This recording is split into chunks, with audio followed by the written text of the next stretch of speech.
अस्सलामु अलैकुम। उम्मीद है अब सब खैरियत से होंगे। आज मैं आपको दो खास वज़ाइफ बताने जा रही हूँ।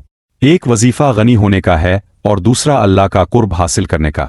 लेकिन इससे पहले एक गुजारिश है कि आप हमारे चैनल को सब्सक्राइब करें, वीडियो को लाइक करें और कमेंट्स में अपनी नेक हाजत लिख दे ताकि मैं भी आपको दुआ में याद रख सकूं। हम बड़ी मेहनत से ये वीडियोस तैयार करते हैं, लेकिन जब वीडियो देखने के बावजूद सब्सक्राइब और लाइक नहीं किया जाता तो दिल को दुख होता है। और जब आप लाइक और सब्सक्राइब करते हैं तो वाकई दिल से आपके लिए दुआ निकलती है और दिल से निकली हुई दुआ हमेशा कबूल होती है। इसलिए अगर आप चाहते हैं कि आपकी हाजत पूरी हो तो बराह करम चैनल को सब्सक्राइब करें और वीडियो को लाइक जरूर करें। पहला वजीफा, गनी होने का वजीफा। अगर आप चाहते हैं कि आपके रिस्क में कुशादगी हो, बरकत हो और आपको अल्लाह गनी बना दे तो आप ये अमल करें। रोजाना सुबह और शाम 100 मरतबा पढ़े। या गनिज्जु या गनिज्जु या गनिज्जु। पढ़ने के बाद अल्लाह ताला से दिल की गहराई से दुआ मांगे।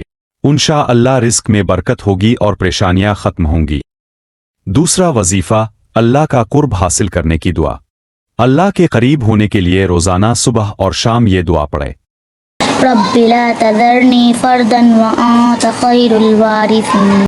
ए मेरे रब, मुझे अकेला ना छोड़ और तो बेहतरीन वारिस है। ये दुआ हजरत ज़िक्रिया अलैहि अस्सलाम की है जो उन्होंने औलाद के लिए मांगी। लेकिन इस दुआ का मतलब सिर्फ औलाद नहीं बल्कि हर इस वक्त है जब बंदा खुद को तन्हा, कमजोर और बेसहारा महसूस करे। जो भी मुसलमान सुबह व शाम इखलास के साथ ये दुआ मांगे, अल्लाह ताला इसे तन्हाई से नजात, दिल को सुकून और अपनी रहमत व कुर्ब से नवाजेगा। ये दुआ पढ़ने वाला कभी बेसहारा नहीं रहता, क्योंकि अल्लाह सबसे बेहतरीन सहारा है। जो भी भाई बहन हमारे चैनल को सब्सक्राइब करेंगे, वीडियो को लाइक करेंगे और कमेंट में अपनी नेक हाजत लिखेंगे, अल्लाह ताला उनकी हर नेक दुआ को जरूर कबूल फरमाएगा। अल्लाह आप सब की जायज़ हाजतें पूरी फरमाए।